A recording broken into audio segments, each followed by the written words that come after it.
4 pension சிங்கங்களும் ஒரு அதிரடி YouTube சேனலும். குட்டிக்கதை. பொதுவாக 60 வயதானால் என்ன செய்வார்கள்?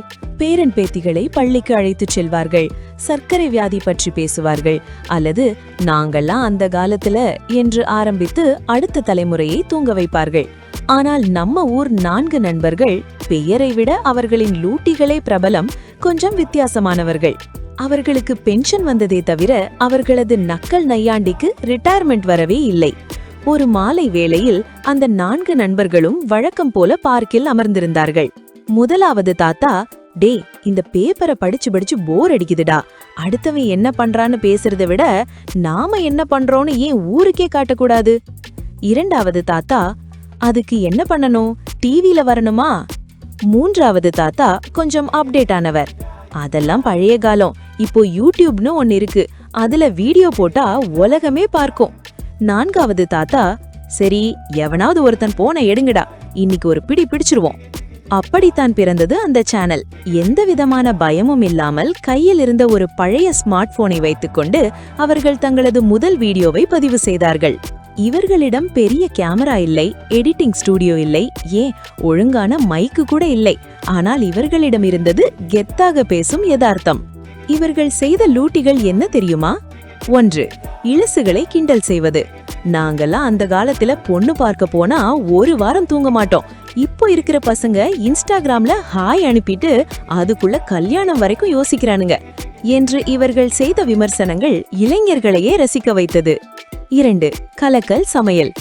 டயட்னு சொல்லிட்டு பட்டினியா கிடக்காதீங்கடா என்று சொல்லிக்கொண்டே 10 கிலோ கறியை சமைத்து அதை ருசித்து சாப்பிட்டு அந்த வீடியோவை பார்க்கும் நமக்கே எச்சல் ஊற வைப்பார்கள். 3. அரசியல் நக்கல்.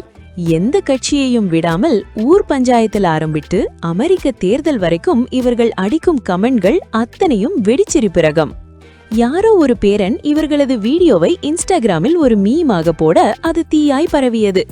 யாருப்பா இந்த தாத்தாக்கள், இவ்வளவு ஜாலியா இருக்காங்களே என்று கமெண்ட்கள் குவிய தொடங்கின. ஒரே வாரத்தில் 1 லட்சம் சப்ஸ்கிரைபர்கள்.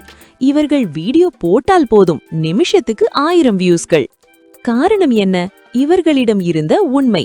செயற்கையான சிரிப்பில்லை, மேக்கப் இல்லை, யதார்த்தமான கிராமத்து தமிழ், இடையில் வரும் பழைய காலத்து கதைகள், அப்புறம் இவர்கள் அடித்துக்கொள்ளும் அந்த நட்பு. இதையெல்லாம் பார்க்கும்போது ஒவ்வொருவருக்கும் தங்களது சொந்த தாத்தாக்களை பார்ப்பது போன்ற உணர்வு ஏற்பட்டது. மைக். புதிய யூடியூபர்களுக்கு தாத்தாக்கள் கொடுக்கும் மாஸ் டிப்ஸ்கள். யூடியூபில் வெற்றி பெற துடிக்கும் இளைய தலைமுறைக்கு இந்த பென்ஷன் சிங்கங்கள் தங்களது பாணியில் சொல்லும் 4 முக்கியமான அறிவுரைகள் இதோ. 1. கேமரா முன்னாடி ஆக்டிங் கொடுக்காத. தம்பி, வீடியோ எடுக்கும்போது உடம்ப வளைச்சு நெழிச்சு பேசாத. சில பேர் ஹலோ காய்ஸ்ன்னு சொல்லும் போதே நமக்கு அலர்ஜி ஆகுது. நாங்க எப்படி வீட்ல லுங்கிய கட்டிக்கிட்டு கைய பேசிக்கிட்டு இருக்கோமோ அதையே தான் வீடியோவிலும் செஞ்சோம். நீயா இருந்தா ஊர் முழுக்க உனக்கு ரசிகன் இருப்பான். நடிக்கணும்னா சினிமாக்கு போ, யூடியூபுக்கு வராத. 2. வயசும் ஒரு சரக்கு தான், அதை யூஸ் பண்ணு. ரிட்டையர் ஆயிட்டா வாழ்க்கை முடிஞ்சிருச்சுன்னு நினைக்காதீங்க. எங்களுக்கு வீடியோ எடிட் பண்ண தெரியாது, ஆனா எங்க பேரன் கிட்ட கேட்டு கத்துக்கிட்டோம். எனக்கு தெரியாதுன்னு சொல்றதுக்கும் எனக்கு இது வராதுன்னு சொல்றதுக்கும் வித்தியாசம் இருக்கு. புதுசு எதையும் கத்துக்க வைக்கப்படாதீங்க. 60 வயசுல நாங்க கேமரா தூக்கும் போது 20 வயசுல உனக்கு என்ன பயம்? 3. Negative comments chutney ஆக்கிடு. 4 பேர் நல்லா இருக்குன்னு சொன்னா ஒருத்தன் ஏண்டா கிழவா இதெல்லாம் தேவையான்னு கேட்பான். அவன்கிட்ட போயிட்டு மல்லு கிட்ட கூடாது. சரி விடு தம்பி, உனக்கும் ஒரு நாள் 60 வயசு ஆகும், அப்போ புரியும். இன்னும் ஒரு சிரிப்பு தட்டிட்டு போயிட்டே இருக்கணும். உன்னை வெறுக்கிறவனுக்கு பதில் சொல்ல நேரத்தை செலவு பண்ணாத. உன்னை நேசிக்கிறவங்களுக்கு வீடியோ போட நேரத்தை செலவு பண்ண. 4. காசு மேல குறியா இருக்காத, கனவு மேல வை. நாங்க காசு வரும்னு நினைச்சு ஆரம்பிக்கல, எங்க சந்தோஷத்துக்காக ஆரம்பிச்சோம். ஆனா இப்போ யூடியூப்காரன் காசு அனுப்புறான்.